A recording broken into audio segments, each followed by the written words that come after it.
Good evening and welcome to the Business Day. I'm Herman Green.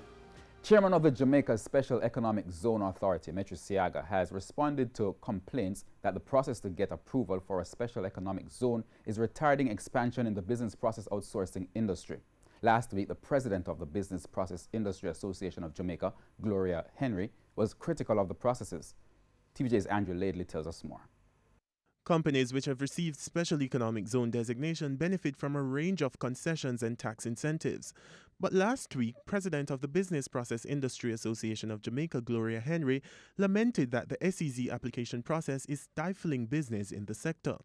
Chairman of the Jamaica Special Economic Zone Authority, Metro Siaga, says the authority is already reviewing its processes with a view to make them friendlier. But he notes that there's no evidence to support the claims that the SEZ is retarding business in the BPO sector. Are we retarding growth in the industry? I don't know. I haven't seen any proof of that. What I know is that we continue to get applications on a daily basis. So we have not heard any empirical evidence of any company either not growing or leaving Jamaica or not coming to Jamaica because the SEZ regime exists. While the authority moves to find common ground with its applicants, Mr. Siaga is adamant that the authority will not bypass its due diligence process. We feel that we are going to do everything that we can to make them satisfied. But, and there is a but, the but is that we have to do so within the confines of the law. But I think we have, in the past, we have been too quick to give away everything without demanding some things. And some of the things that we must demand is that people need to show us who they are, and need to show us who they are up front, rather than waiting until it's too late. Outside of those issues, the Jamaica Special Economic Zone Authority chairman says the problem may be arising from a reluctance to transition to a new regime. When you're asking companies to go from 0 to 7.5% effectively, when you're asking companies to be regulated where they were not regulated before, it's not easy to get them to do it.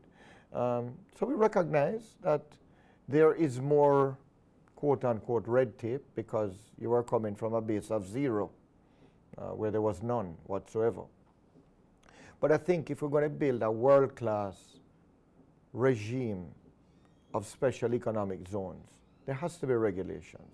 Andrew Laidley, TVJ News. Consumer prices dipped in June for the first time since January as increases in food prices were offset by lower costs for gas and electricity. June's inflation outturn was minus 0.1%. It brought the rate for the last 12 months to 4.2%. The Bank of Jamaica's target range for inflation is 4 to 6%. We go now to currency trading as the day ended with the US dollar selling for $136.25. The Canadian dollar closed at $104.73. The pound is now going for $171.32, while the euro ended at $153.70. On the stock markets, the JSE index closed at 2,821 points today, and the junior market index declined by 26 points. Among the winners were AMG Packaging and Paper Company, Sterling Investments, Cygnus Credit Investments, Blue Power Group, and Sagicor Real Estate X Fund. On the losing side, Jetcon Corporation, G West Corporation, Express Catering, Jamaica Stock Exchange, and Barita Investments. And that ends the business day. I'm Herman Green. Good evening.